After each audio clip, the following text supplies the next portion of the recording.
옆사람하고 인사하겠습니다. 잘 오셨습니다. 네, 그동안 잘 지내셨습니까? 네. 어, 저희가 몇 주 정도 수요 예배 때 사람들이 안 와서 그냥 교역자들하고 같이 저희가 예배를 드렸는지 혹시 기억을 하시나요? 네, 아득하죠. 네, 한 11주 정도 우리가 예배를 그렇게 드린 것 같습니다. 그래서 너무나 감사하고 또 항상 찬양할 때 김종호 목사님 혼자 서서 이렇게 찬양을 했는데 또 찬양팀이 쓰니까 너무 반갑고 네 너무나 기쁘고 네 그렇습니다.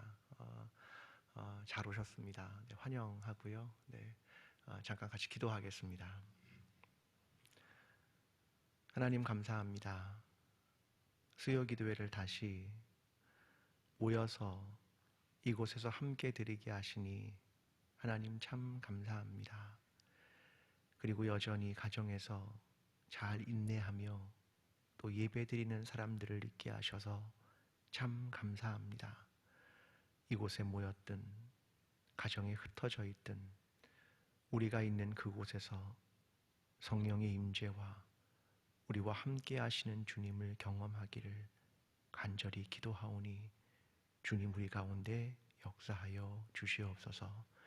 그리고 우리의 공동체가 살아있는 공동체, 하나님의 말씀에 목마른 공동체, 말씀으로 새롭게 변화되는 공동체, 하나님의 뜻을 이루어드리는 그리스도의 몸된 교회가 되게 주님 우리와 함께하여 주시옵소서.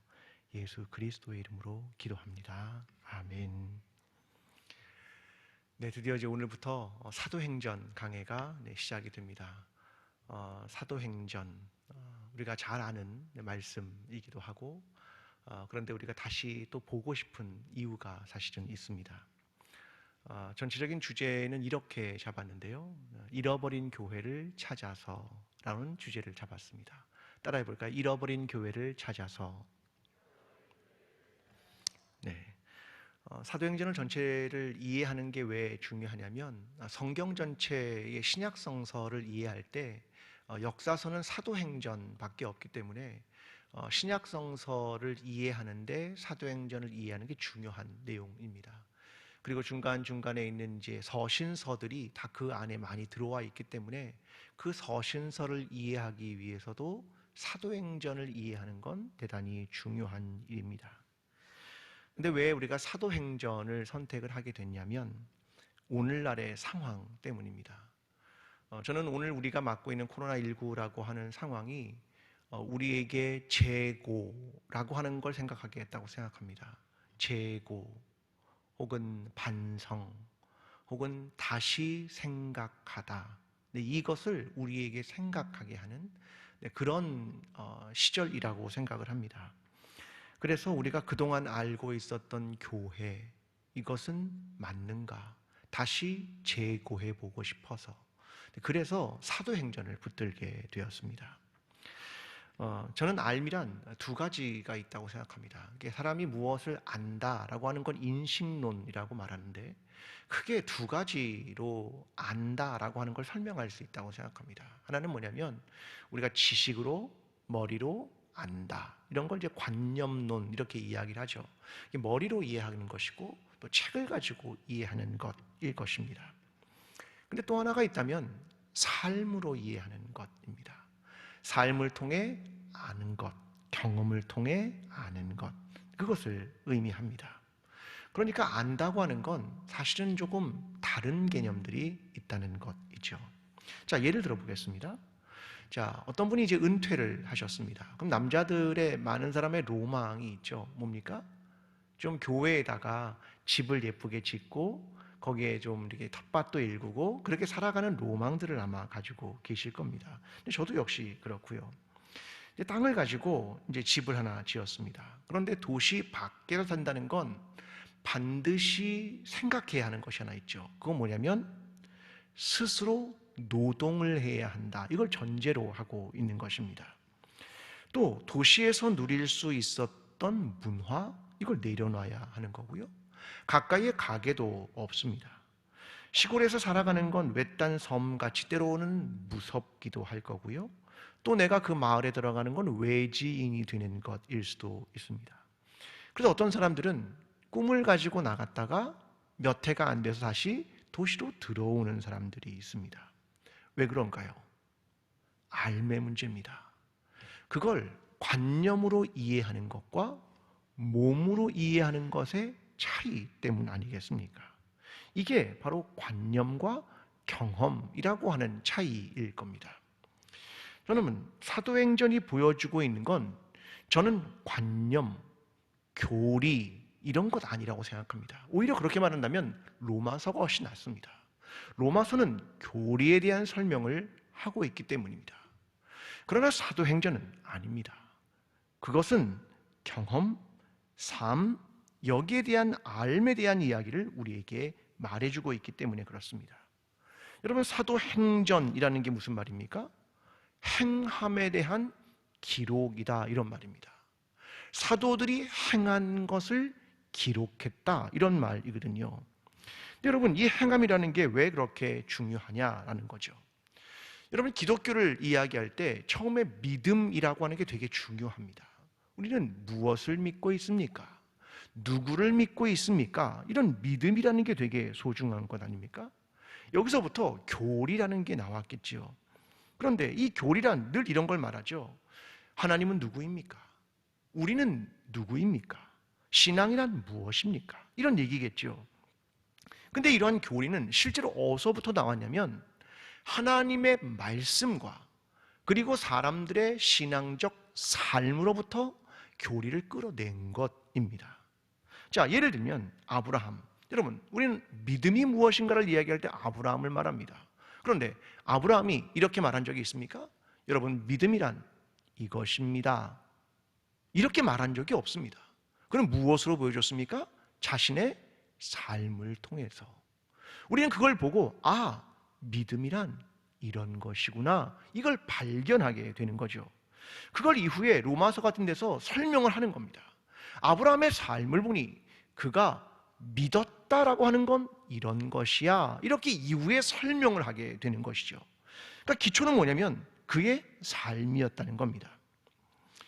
여러분, 중요한 건 그래서 뭐냐면 하나님의 말씀과 그 말씀대로 살아갔던 사람들의 삶, 이것이 오늘 교리라는 걸 만들어냈다는 것입니다. 그런데 오늘날을 살아가는 많은 사람들이 이 교리를 붙들고 오히려 삶이라는 걸 잃어버리는 시대를 살아가고 있습니다. 그래서 우리는 사도행전을 통해서 과연 삶이란 무엇인가, 그것을 나누고 싶은 겁니다. 우리의 삶이 보여주고 있는 교회란 무엇인가, 그것을 함께 생각하게 되려는 것, 그것이 오늘 우리가 사도행전을 붙드는 이유입니다. 여러분, 교회라고 할 때 아마 우리가 잘 아는 헬라어가 있겠죠. 자, 교회를 뭐라고 부릅니까? 에클레시아. 들어보셨죠? 네, 따라해볼까요? 에클레시아. 네, 에클레시아. 너무 다 아는 이야기입니다. 자, 에클레시아. 이것은 건물입니까? 사람입니까? 자, 다시. 교회란 건물입니까? 사람입니까? 사람입니다. 이거 우리가 잘 알고 있습니다. 교회를 다니는 사람이라면 잘 알고 있습니다. 제 말이 되게 이상하죠. 교회를 다니는 사람이라면 교회가 사람이라는 걸 잘 알고 있습니다. 그 말은 교회를 뭐라고 이해한 겁니까? 건물. 이렇게 이해하는 것이 되게 혼재되어 있는 걸 발견하게 되는 겁니다. 교회는 사람이다, 사람들이다. 자, 원래 헬라어에서 사람들이라고 말할 때는 에클레시아를 쓰지 않습니다. 데모스라는 용어를 씁니다. 데모스, 이 말은 회집한 군중을 의미하는 겁니다. 그러니까 사람들이 집단적으로 모이는 것을 데모스, 이렇게 설명을 하는 겁니다. 회집했다, 이 말입니다. 이 데모스라는 말은 행정구역을 가리키는 말, 관할 지역, 시, 구, 그 안에 사는 사람들, 이것을 전부 다 데모스, 이렇게 설명했습니다.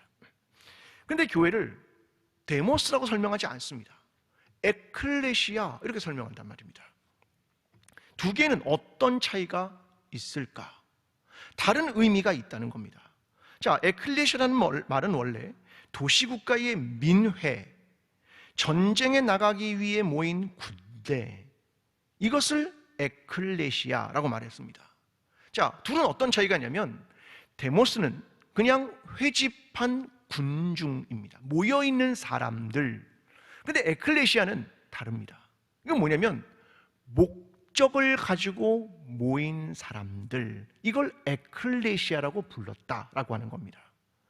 자, 그러니까 에클레시아란 목적을 가지고 모인 겁니다.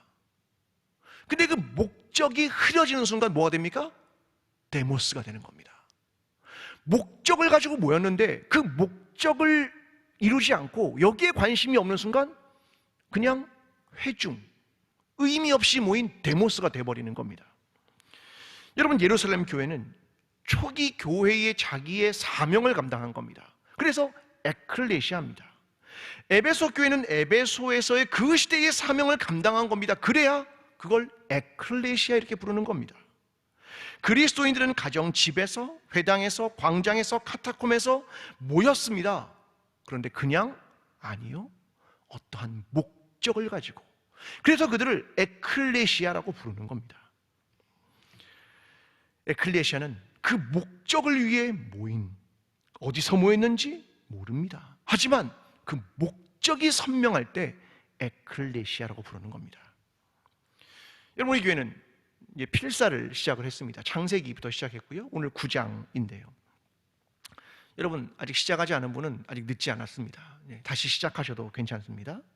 이제 새벽 예배 때마다 창세기를 따라가면서 계속 이제 설교를 하고 있는데요. 제가 이제 이번 주 화요일 날 설교한 부분이 8장입니다. 노아의 방주에 대한 이야기를 했는데요. 이런 설교를 했습니다. 여러분, 노아의 방주의 이야기를 잘 알고 계시지 않습니까? 근데 여러분, 노아의 방주에서 없는 이야기가 있습니다. 어떤 이야기가 없냐면 있을 법한데 없습니다. 여러분, 노아의 방주에서 이런 얘기를 들으셨습니까? 노아의 방주에서 그 안에서 오랫동안 살았는데 그 가족 간에 있었던 노아의 방주 내부의 일 읽어보셨습니까? 그 안에서 생존을 위해서 어떤 룰을 가졌는지, 어떻게 동물들을 그 안에서 양육했는지, 가족 간에 서로 역할을 어떻게 나눴는지, 그런 일들이 기록되어 있습니까? 아니요. 방주 내부의 일이 기록되지 않는다는 겁니다. 자, 뭐에 대한 이야기가 기록되어 있냐면 창을 열었다. 창을 열었다. 외부로 향하는 창을 열어서 비둘기를 날린 이야기가 기록되고 있다는 말입니다. 노아의 방주의 목적이 무엇입니까? 노아의 방주의 목적이, 그걸 부름받은 사람들, 노아와 그의 가족, 그들이 우리끼리 그 안에 머물러서 생존하는 것이 목적이었을까라고 하는 거죠. 여러분, 그러면 그 안에서 우리끼리 살아가는 방주라고 한다면 오래되면 오래될수록 감옥처럼 느낄지 않겠습니까? 여러분, 노아의 방주의 목적이 뭐냐는 거죠. 부름받은 목적이 있다는 겁니다. 그건 뭐냐면 외부로 향하는 창을 여는 겁니다. 다시 방주에서 나오는 거죠. 다시 거기에 있던 동물들을 다 내보내는 겁니다. 다시 땅을 생육하고 번성하게 하는 거죠. 그게 방주가 가진 목적 아닙니까? 여러분, 오늘 교회가 가진 목적이 뭡니까? 하나님이 저와 여러분을 부르신 목적, 우리를 보내는 목적은 나 한 사람의 구원에 있습니까? 아니죠. 세상의 빛이 되고 소금이 되는 것 아니겠습니까? 세상을 구원하는 것, 그것 아닙니까? 방향이 내부가 아니라 외부 아닙니까? 이것이 에클레시아의 목적이라는 겁니다. 여러분, 오늘 광주제일교회가 선교를 통해서 시작된 교회 아닙니까? 그럼 우리는 무엇을 향해 가야 됩니까? 선교하는 거죠. 우리 내부의 일에 몰두하는 것이 아니라는 말입니다. 여러분, 우리는 교회의 목적을 계속해서 생각하는 겁니다. 그리고 그대로 행동하는 거고요, 끊임없이 반성하는 겁니다. 그걸 하지 않으면 목적은 금방 상실해 버립니다. 그 순간 무엇이 됩니까? 우리는 에클레시아를 잃어버리는 겁니다.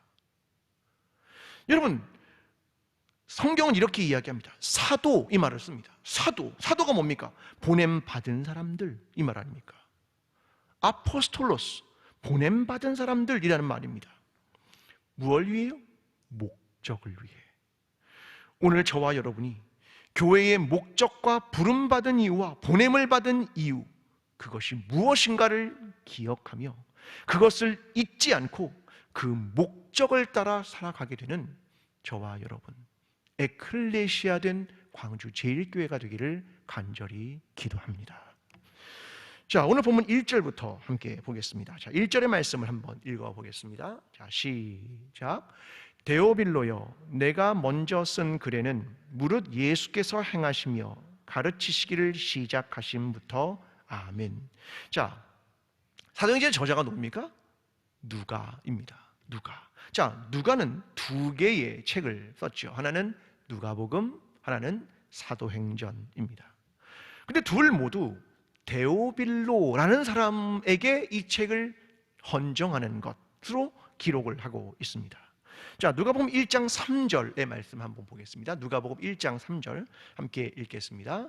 자, 시작. 그 모든 일을 근원부터 자세히 미루어 살핀 나도 데오빌로 각하에게 차례대로 써 보내는 것이 좋은 줄 알았노니 아멘. 자, 누가복음과 사도행전은 누가가 기록하면서 데오빌로라는 사람에게 이걸 보낸다라고 말합니다. 특히 누가복음은 그를 각하 이렇게 부르고 있단 말입니다. 자, 왜 이런 일이 시작되냐면 그 당시에 문학을 쓸 때 서론에 항상 이렇게 썼습니다. 자, 요세푸스라는 유대 역사가가 있는데요, 그가 아피온을 공박함이라는 문서를 시작할 때 이렇게 시작을 합니다. 에바브로디도 각하, 나는 유대인의 역사란 나의 책을 통해서 이 책을 읽는 사람들에게 우리 유대민족이 아주 긴 역사를 갖고 있음을 분명히 알리고자 했습니다. 자, 요세푸스가 책을 쓸 때 한 사람을 등장시킵니다. 에바브로디도 각하 이러고 시작한단 말입니다. 자, 이게 뭘 말하냐면 그 당시 어떤 글을 쓸 때 한 사람을 등장시키는 겁니다. 그래서 그 사람에게 이 글을 쓴다라고 하는 형식을 그 당시에 많이 가지고 있었다는 겁니다. 그러니까 이게 뭐냐면 문학적인 형태라고 하는 겁니다. 원래 데오빌로라는 건 하나님의 친구라고 하는 뜻입니다. 근데 그를 각하라는 저명한 인사처럼 취급을 합니다. 그러니까 학자에 따라서는 이게 가공의 인물일 것입니다 이렇게 설명도 합니다. 어쨌든 중요한 건 누가복음과 사도행전 모두 문학적 형태를 가지고 글을 똑같이 써내려가고 있다, 이런 이해를 갖는 게 중요하다는 겁니다. 자, 그러면 누가가 두 권의 책을 썼는데 누가복음과 사도행전입니다. 자, 누가복음은 뭐에 대한 얘기를 하고 있습니까? 예수 그리스도, 그분의 삶과 그분의 생애에 대한 이야기를 합니다. 자, 1장 1절은 이렇게 시작합니다. 누가복음 1장 1절 이렇게 시작합니다. 우리 중에 이루어진 사실에 대하여 이러고 시작합니다. 자, 예수 그리스도에 대한 이야기를 내가 이제 시작을 합니다. 근데 그 일은 어떤 겁니까? 사실입니다. 그런데 우리 중에 이루어진 이라는 말입니다. 자, 시제로 말하면 이미 완료가 된, 이미 과거의 이야기를 쓰고 있는 겁니다. 자, 이것이 누가가 지금 기록하고 있는 시제입니다. 근데 사도행전 1장 1절은 이렇게 말합니다. 데오빌로여, 내가 먼저 쓴 글에는, 이거 뭐냐면 누가복음입니다, 물은 예수께서 행하시며 가르치시기를 시작하심부터, 내가 이전에 누가복음 쓴 걸 아시지요? 그 말입니다. 예수께서 뭐 했다고요? 행하시며, 그게 행함, 그걸 내가 기록했습니다. 그리고 그의 가르침, 그걸 내가 기록했습니다. 이게 누가복음의 이야기라는 겁니다. 근데 그가 두 번째 책인 사도행전을 쓰면서 이번엔 뭐에 대한 기록을 하고 싶냐면 사도들의 삶에 대한 기록을 하고 싶은 겁니다. 사도들의 행함에 대한 기록, 그걸 하고 싶은 겁니다. 근데 그 시점은 언제냐? 그걸 쓰고 있는 지금, 오늘, 이 시대, 현재라는 시점에서 이야기를 진행시키고 있는 겁니다. 그래서 2절에 보면 이렇게 말합니다.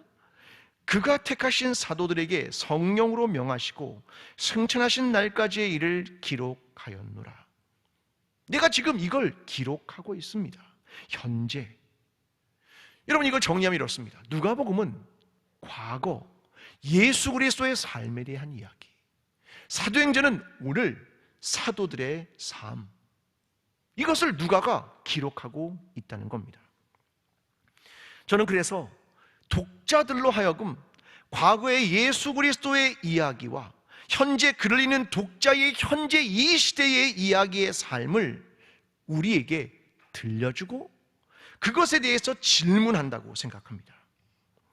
너는 예수 그리스도의 삶과 그가 행하시고 가르치신 것을 기억해라. 그리고 오늘을 어떻게 살아야 할지 너는 잊지 말아라. 오늘 어떠한 삶을 살아야 할지 우리의 행함에 대한 질문을 이 사도행전이 하고 있다고 생각합니다. 누가복음이 과거를, 사도행전이 현재를 말입니다. 여러분, 그런데 이 누가가 사도행전을 과연 어떤 내용을 다루고 싶었는가, 이거를 조금 더 보기를 바랍니다. 자, 1장 3절로 갑니다. 함께 1장 3절을 읽어보겠습니다. 자, 시작. 그가 고난받으신 후에 또한 그들에게 확실한 많은 증거로 친히 살아계심을 나타내사 40일 동안 그들에게 보이시며 하나님 나라의 일을 말씀하시니라. 아멘. 자, 여기에 보면 이 사도행전이 말하고 싶은 게 두 가지입니다. 자, 하나는 뭐냐면 그가, 자, 그가 누굽니까? 예수 그리스도. 자, 그에 대한 이야기를 하고 싶은 겁니다. 이미 누가복음에 했지만 그분에 대한 이야기를 하고 싶습니다. 그게 첫 번째입니다. 두 번째, 그가 40일 동안 보이시며 뭐에 대한 일을 얘기하셨습니까? 하나님 나라의 일. 두 번째 말하고 싶은 건 뭐냐면 하나님 나라, 이걸 말하고 싶은 겁니다. 자, 사도행전의 맨 마지막 절이 이걸 환기시킵니다. 자, 28장 31절입니다. 28장 31절 한번 같이 읽어보겠습니다. 자, 시작. 하나님 나라를 전파하며 주 예수에 관한 모든 것을 담대하게 거침없이 가르치더라. 아멘. 이러고 사도행전이 끝납니다. 바울이 저걸 전했다는 겁니다. 하나는 뭐? 하나님 나라. 또 하나는 예수 그리스도. 그걸 이야기하는 것이 이 사도행전 전체가 말하고자 하는 내용이라는 겁니다. 예수 그리스도는 특히 부활하셨다. 그리고 그가 하나님 나라를 가르치셨다. 이게 복음의 핵심이다. 이것을 설명하고 싶은 겁니다. 이게 사도행전에서 놓치지 않아야 될 커다란 주제 두 가지입니다. 예수 그리스도, 그리고 하나님 나라. 이것이 사도행전을 계속 끌고 가면서 우리가 머릿속에 넣어야 하는 것입니다. 그런데 예수 그리스도와 하나님 나라를 보여주기 위한 방법이 있습니다. 어떻게 보여줄 거냐는 겁니다. 삶으로. 저는 그게 사도들이라는 사람들을 통해서 보여준다고 생각합니다. 왜요? 예수 그리스도는 이미 과거의 인물이 되었습니다. 그분은 승천해 버리셨거든요. 그러니까 과거의 삶이 되었어요. 오늘 현재 보여줘야 되는데 하나님 나라는 구체적으로 설명하기 너무 어렵습니다. 예수님이 그래서 수많은 비유로 말씀하시지 않았습니까? 자, 하나님 나라는 4개의 밭과 같다. 하나님 나라는 알곡과 가라지 같아. 하나님 나라는 밭에 감추인 보화와 같고 값비싼 진주 같은 거야. 이렇게 비유를 예수님도 계속 설명하셨단 말입니다. 하나님 나라가 무엇인지, 하나님의 통치가 무엇인지 이걸 설명을 하셨단 말입니다. 왜요? 어렵죠. 어려우니까. 저는 그것을 사도행전이 사람들을 통해서, 그들의 삶을 통해서 예수 그리스도와 하나님의 나라를 설명하는 방법을 찾아냈다고 생각합니다. 그래서 사도행전에 보면 2명의 중요한 인물이 등장을 합니다. 하나는 베드로고 하나는 바울입니다. 자, 베드로는 처음부터 시작해서 12장까지 등장하는 중요한 인물입니다. 바울은 9장부터 시작해서 28장까지 끌고 가는 중요한 인물입니다. 이 두 사람의 삶을 통해 사도행전 전체가 예수 그리스도와 하나님 나라를 보여주고 싶은 겁니다. 그들은 설교하기도 하고 이적어령하기도 하고 선교하기도 합니다. 근데 이 두 사람은 너무나 다릅니다. 베드로요, 그는 직업이 뭡니까? 어부입니다. 어부는요, 그 당시에 일반인입니다. 뭐 특정한 가난한 이런 사람이 아니라 보통 사람들의 그냥 직업입니다. 평민이란 말입니다. 근데 그는 많이 배운 사람이거나 뛰어난 사람도 아닙니다. 그냥 히브리인이죠. 근데 바울은 다릅니다. 바울도 히브리인이지만 그는 로마 시민권을 가지고요, 그는 학식이 높은 사람이었습니다. 엘리트였습니다. 둘은 너무나 달랐습니다. 출신과 시민권과 학식의 차이가 있었습니다. 그런데 베드로는 또 달랐죠. 그는 예수님이 부른 제자입니다. 그를 따라다니는 사람 아닙니까? 바울은요, 아닙니다. 그는 부활의 주님을 만난 사람입니다. 많은 사람들이 질문했죠. 당신은 사도입니까? 당신은 제자가 아닌데 사도입니까? 그의 사도성에 대한 질문을 늘 받았습니다. 베드로는요, 예루살렘에서 시작해서 유대와 사마리아까지 선교의 핵심적 인물이 베드로입니다. 그는 이방인의 선교의 문을 여는 고넬료 사건까지 감당했던 게 베드로의 사역과 역할이었습니다. 바울은요, 바울은 아닙니다. 바울은 이방의 선교, 아시아와 유럽의 복음의 확장, 이것을 감당했던 게 바울 아닙니까? 그들은요, 너무나 달랐습니다. 각자의 역할과 각자의 소명이 달랐고요, 처음 부르신 것도 달랐고요, 직업도 달랐고요, 학시도 달랐고요, 너무나 달랐습니다. 근데 하나님은 너무나 다른 이 두 사람을 사용하셔서 그들이 만났던 예수 그리스도가 누구였는가, 그걸 보여주고 싶은 겁니다. 이 두 사람의 삶을 통해서 하나님 나라는 무엇인가, 이걸 보여주고 싶은 겁니다. 그들의 삶이 이것을 증거하는 겁니다. 저는 사도행전이 이 사람들의 삶, 그걸 통해 예수 그리스도와 하나님의 나라를 증거하고 보여준다고 생각합니다. 여러분, 이 두 사람의 마지막에 대해서 사도행전이 기록을 하고 있습니다. 자, 먼저 베드로의 마지막 기록입니다. 사도행전 12장 17절인데요, 함께 읽어보겠습니다. 사도행전 12장 17절입니다. 시작. 베드로가 그들에게 손짓하며 조용하게 하고 주께서 자기를 이끌어 옥에서 나오게 하던 일을 말하고 또 야고보와 형제들에게 이 말을 전하라 하고 떠나 다른 곳으로 가니라. 아멘. 그가 옥에 갇혔다가 천사가 그를 끌고 나온 다음에 사람들을 만나서 그 이야기를 전하고 이제 다른 곳으로 떠나가니라. 어디로 갔는데요? 모릅니다. 이후에 무슨 일을 했는데요? 모릅니다. 어떻게 생을 마쳤는데요? 모릅니다. 사도행전은 그 기록을 하지 않습니다. 그냥 떠나갑니다. 바울은요, 바울의 마지막입니다. 사도행전 28장 30절 31절입니다. 함께 28장 30절 31절을 읽겠습니다. 자, 시작. 바울이 온 이태를 자기 셋집에 머물면서 자기에게 오는 사람을 다 영접하고 하나님 나라를 전파하며 주 예수 그리스도에 관한 모든 것을 담대하게 거침없이 가르치더라. 아멘. 바울도 똑같이 갇혀 있습니다. 근데 감옥이 아니라 그건 집입니다. 감금되어 있는 거죠. 사람들을 만날 수도 있었습니다. 거기서 하나님 나라를 전파하고 예수 그리스도를 가르쳤다. 그리고 끝납니다. 그들의 죽음, 이런 거 기록하지 않습니다. 저는 마지막이 보여주는 것이 있다고 생각합니다. 예수 그리스도와 하나님 나라를 전파하는 삶으로 증거했다. 그런데 둘의 죽음에 대해서 기록하지 않습니다. 저는 이것이 삶의 현재형으로 삶을 열어놓는 거라고 생각합니다. 어디로 갔는지도 모르지만 여전히 그 안에서 베드로는 살아 있습니다. 바울은 재판을 받으러 로마로 가지만 여전히 그 안에서 살아 있습니다. 현재적으로 말입니다. 저는 누가가 의도했다고 생각합니다. 그의 신학은 뭐냐면, 뭐에 대해 말하고 싶냐면 현재에 대해 말하고 싶었기 때문입니다.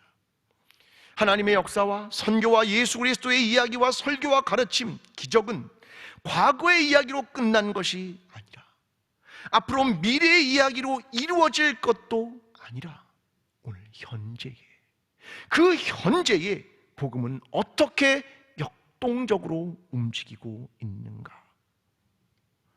여러분, 복음이란 오늘 살아있는 것 아닙니까? 예수 그리스도를 만난 자들이 오늘 증거하는 것 아닙니까? 하나님 나라는 미래에 오는 그 나라라고 모두가 그냥 손꼽아 기다리는 것입니까? 오늘 하나님의 통치가 시작되는 것 아닙니까? 여러분, 그래서 사도행전은 오늘을 이어가는 사람들의 이야기라는 겁니다. 오늘을 이어가는 사람들, 예수 그리스도를 오늘 전하는 사람들, 과거의 이야기가 아니라 미래의 이야기로 전부 다 밀어놓는 것이 아니라 오늘 하나님의 통치를 증거하는 사람들. 오늘 사도행전을 우리가 함께 시작하면서 오늘 이 순간 여기에서 하나님께서 우리에게 역사하시는 것, 그리고 그의 살아계심을 증거하는 삶을 살아가는 저와 여러분의 삶이 되기를 간절히 기도합니다. 자, 오늘 본문 4절과 5절로 가겠습니다. 자, 제가 4절을, 여러분이 5절을 읽겠습니다. 사도와 함께 모이사 그들에게 분부하여 이르시되 예루살렘을 떠나지 말고 내게서 들은 바 아버지께서 약속하신 것을 기다리라.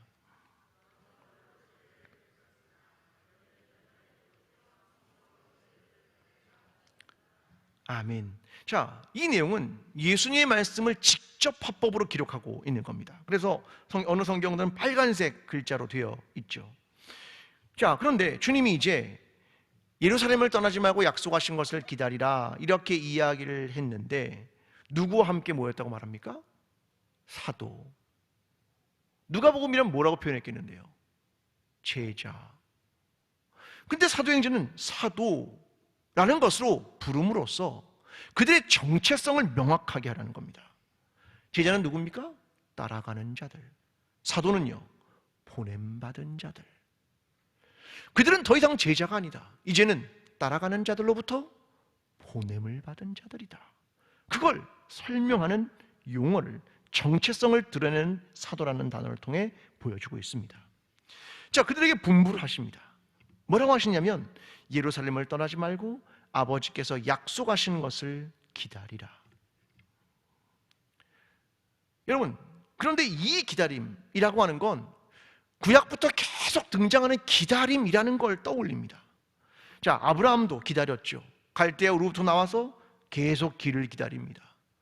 땅을 얻지도 못하고 기다림을 합니다. 히브리인들은요, 광야의 기다림의 시간을 가졌죠. 나라를 잃어버리고 바벨론 포로로 잡혀간 사람들이 회복을 기다립니다. 그런데 사도행전의 기다림은 다릅니다. 그들은 이 말씀을 듣고 기다림의 시간을 시작합니다. 열흘 동안 기도합니다. 그리고 뭘 경험합니까? 현장에서 성령의 세례를 경험하게 됩니다. 성령의 강림을 경험하게 됩니다. 그걸 실질적으로 경험하게 됩니다. 이게 뭡니까? 그들의 기다림은 성취라는 것을 목격하고 경험하게 했다는 겁니다. 그래서 사도행전의 기다림이 다른 겁니다. 여러분, 히브리서 11장 39절은 이렇게 말합니다. 자, 히브리서 11장 39절 읽겠습니다. 시작. 이 사람들은 다 믿음으로 말미암아 증거를 받았으나 약속된 것을 받지 못하였으니. 자, 믿음의 조상들에 대한 얘기를 합니다. 아브라함, 이삭, 야곱, 요셉, 모세, 여호수아, 기드온, 바락, 삼손, 입다, 다윗, 사무엘. 구약의 모든 사람들, 그들은 기다렸다. 그러나 약속을 받지는 못했다. 그 이야기를 합니다. 자, 그러면서 40절에 이렇게 말합니다. 함께 40절을 읽겠습니다.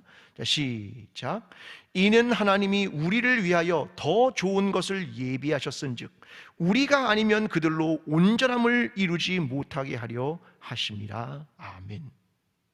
우리의 역할이 있다는 겁니다.